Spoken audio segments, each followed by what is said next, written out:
شيلة جباك 20 لكزز من كلمات الشاعر المعروف أبو ليث عبد الفتاح الزبيدي، مهداة للشيخ أبو عمار يوسف الهيال، أداء الشاعر أبو حنظلة. يقول أبو ليث يا أبو غير رابع وخامس لحسن خاوته على رعين الوفاء يا أبو فري ما تعاكس سير جوابي وجه لمن بدي يفهم المكتوب لو هو طلامس يقراه ويبرمجه. يوسف علي ذروته والهيال العود المجالس ذي كلنا نحرجه راس التراخم وموعلق الرجال الاشاوس جمال متهيجه يغدي الضيف ويجبيه من عود خالص ويطلعه مفرجه.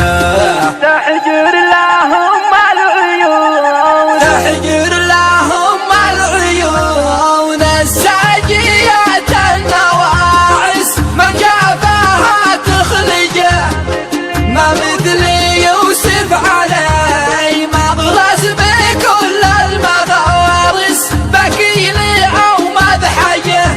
نركز له البيض في ديوان ولا متارس للصدر كم يدرجه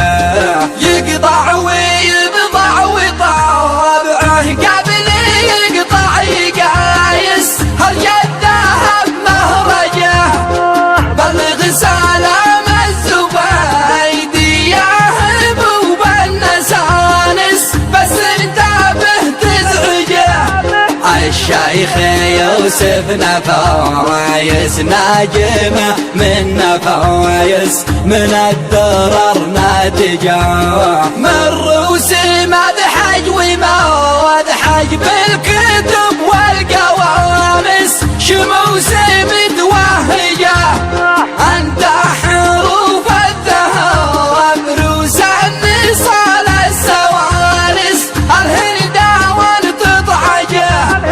انت سهيل اليماني شاعر في ليل تامس نهج الوفا منهجه اسمك ورسمك نشرته في عرب ستنايس وبالصور ندمجه جابك 20 لكسس وربيعين باصهايس تماتك الازجه جباك 20 لكزز